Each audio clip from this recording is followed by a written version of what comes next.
Twitter and social media, it's like life. There's the best and the worst of humanity on it. So you shouldn't take it too seriously when you see awful things on Facebook.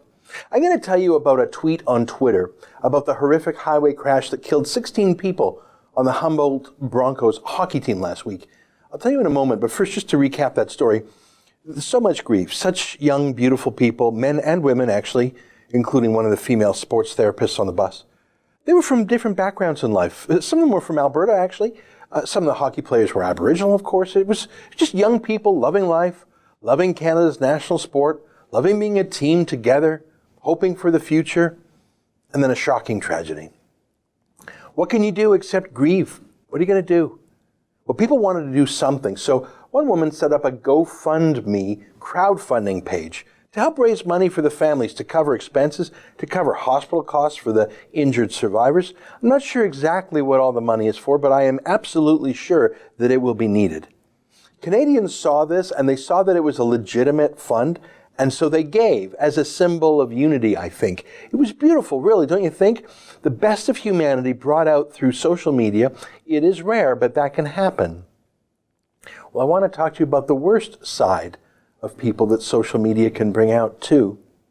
That tweet I mentioned, it's from a left-wing activist journalist named Nora Laurito. Again, Twitter is full of people from the best to the worst. She's the worst. She said this. She posted a picture of the GoFundMe page and said, "This is a lot of money." Which is true, you know. And you could leave it at that, or you could even chip in a bit yourself, or you could stop being weird and voyeuristic about it, but yeah, it's a lot of money. That represents Canadians trying to do some tangible thing to help those hurting the most. But yeah, it's a lot of money. But then she wrote this. "I'm trying not to get cynical about what is a totally devastating tragedy, but the maleness, the youthfulness, and the whiteness of the victims are, of course, playing a significant role." I'm sorry, pardon me, say what? The bodies were not yet buried yet. The families were crying. The community was agonizing. And this weirdo wants to turn it into a feminist, racialist moment? She's angry that people are so generous, and she thinks it's not because of the horrific tragedy, but rather an expression of racism and sexism. Is that what you see when you look at this? You don't see pain of humans, just people, Canadians. You immediately put those people, those human beings, those Canadians, into little boxes. This race or that, this sex or that. Is that what you do? It's a hockey team. So of course it's going to be young. It's a men's hockey team, so of course it's going to be male. And she's wrong, by the way. There were Aboriginal members of the team, and I mentioned there was a young woman killed too. Does that make her feel better? Does she want gender and race quotas in this tragedy? She's so obsessed with that. What a freak. What a monster. Look at the bottom of her tweet. The number on the right is the people who like the tweet. Just over 400 fellow creeps. The number in the middle is people who retweeted it, that is, republished it to their own followers, just over 150. But look at the number on the left. More than 4,000 people replied to her tweet, overwhelmingly calling her out, not just for being racist and sexist and creepy, but just for being so cruel. You'd think that's when someone would say, sorry, or even sorry too soon, or even, I believe what I said, but I was inconsiderate. No. She's digging in. Not just digging in, she's turned herself into the real victim of the Humboldt tragedy. This was actually the big breakthrough she needed. She wanted attention. That's what she was after. Oh, and she got it. She wasn't about to be contrite and back down and apologize or even just shut up. She had succeeded in becoming relevant to a big cultural moment in Canada. She managed to put herself in the story about the Humboldt Broncos as a victim. She was finally a somebody, even if she had to crawl over dead bodies to do it. We just scrolled through all her tweets about it. She wrote about herself and reiterated it a dozen times. Here's one of them. She said, "Thanks to everyone for the support. I have so much to say about how the far right manufactures hate online, and all I can say is, wow, no one deserves this, even if what day something dos respectful, which, by the way, I didn't even." So she's stupid too, right? But what she said there, she said the far right, manufactures hate online. What's right wing or left wing got to do with this? It's not right wing or left wing. She smeared the dad and their families, saying they didn't deserve the help they were getting, or something weird like that. And then she's pleading that she's the victim of hate. She's the real victim here, that the right wing manufactured. You read her original tweet. She's the author of her own fiasco that she absolutely loves and is milking. I showed you all the tweets that she did thereafter. Who is this Nora Laredo? I mean, why am I talking about some loser on Twitter? There are 300 million people on Twitter, 2 billion on Facebook. Why should we care about any one of them? I mean, she's got about 7,000 followers on Twitter. For comparison, I have about 120,000, and I'm not that big a deal on Twitter. My point is, why would I focus on someone so obscure who made a grotesque comment online? I mean, you do that, you'll be doing that forever. Isn't that sort of like walking downtown? Maybe you're dressed in a suit, you're looking your best, and let's say there's some drunk hobo in the alley who shouts out at you with a profanity. You wouldn't stop and debate that drunk. You wouldn't even reply to them. You'd keep on walking. You wouldn't indulge them. So why would we indulge this disgraceful woman?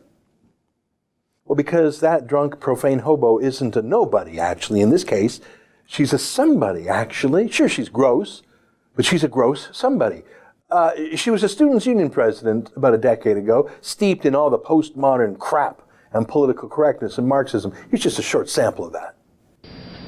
Hi, my name's Nora Laredo, and I guess this is my submission for Canada's next great Prime Minister. I am currently in the Working Student Centre office at Ryerson University, the Ryerson Students' Union. We do a lot of social justice work here. Make education free. It is a right. The title of that video, by the way, was Why I Want to Be Prime Minister. So gross.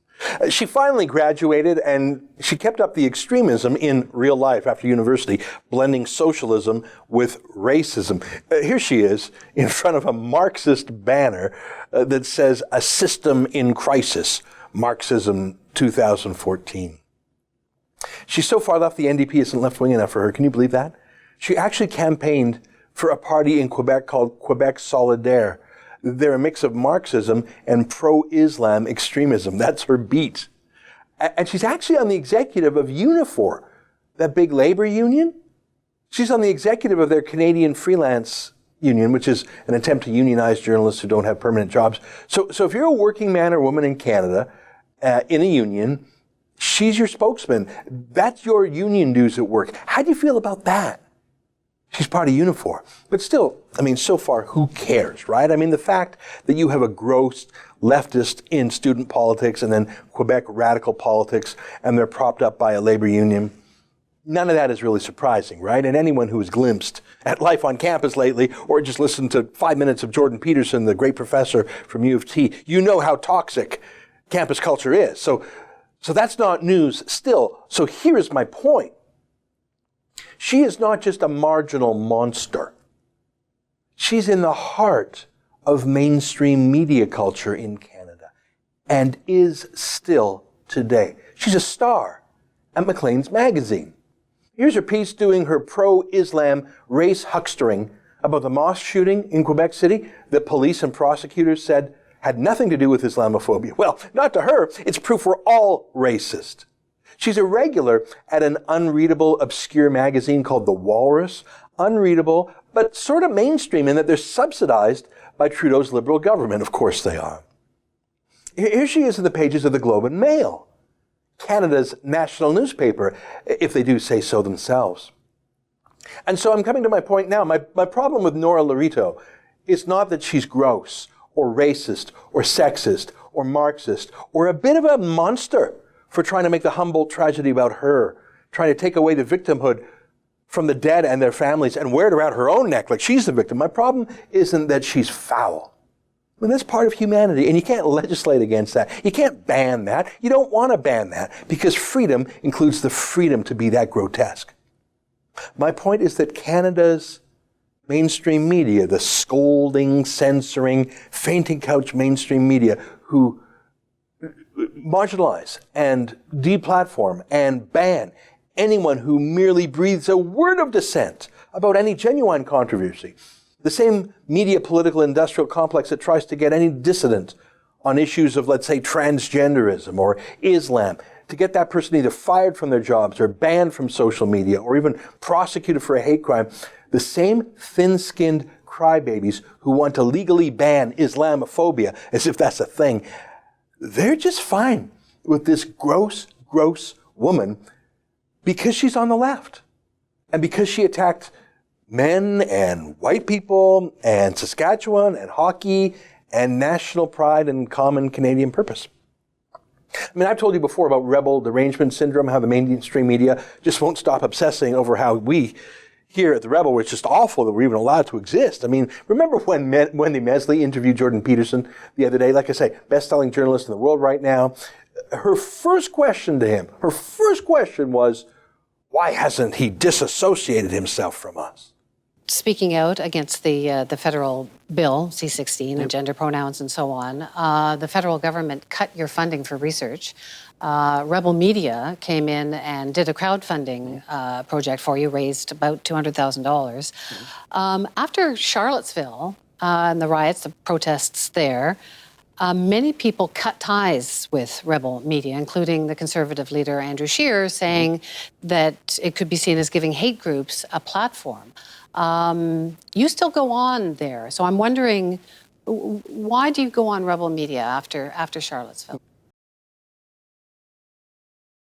She's obsessed with scolding us, deplatforming us, smearing us. It's really quite weird. I won't show you all the other examples right now. Well, here's one of Nora Lee Rito's loving appearances on the CBC. To work together for a common political or social... There's no call for her to be blacklisted, blackballed, thrown out, marginalized, banned. From all these different media she was on, the Globe and Mail, the Walrus, Maclean's, the state broadcaster for which Wendy Mesley works. I mean, a few people on Twitter are saying that, but there's no concerted effort to get her banned or criminalized. There's no political hygiene for the Nora Laritos of the world, either from the general public or, more importantly, from within those media companies I've listed: Maclean's, the Globe, the CBC, Unifor, the Union, Quebec Solidaire, and Twitter itself, of course. They're just fine with Nora Larito. They're actually fine with what she said. Not how she said it, of course. She was too blunt, too rude. She said it too soon. She made herself too easy to criticize. But hating Canadian culture, I mean actual Canadian culture, like a busload of kids in Saskatchewan going out to play hockey, and then Canadians supporting their grieving families with private donations, yeah, they all hate that culture just as much as Nora Larito does. She's gross. I would wash my hands if I ever shook hers. But she's just an example, a symptom of the problem. Our media political culture, please tell me any important ways that it's any different from Nora Larito. She's just Wendy Mesley without all the plastic surgery, isn't she? That's an excerpt from my daily TV show, The Ezra Levant Show. Normally it's behind a paywall, but I thought you'd like this video, so we put it on YouTube. If you want to subscribe to watch the daily show every day, including always 2 interviews a day, and I read my hate mail, just click on this screen and become a premium member.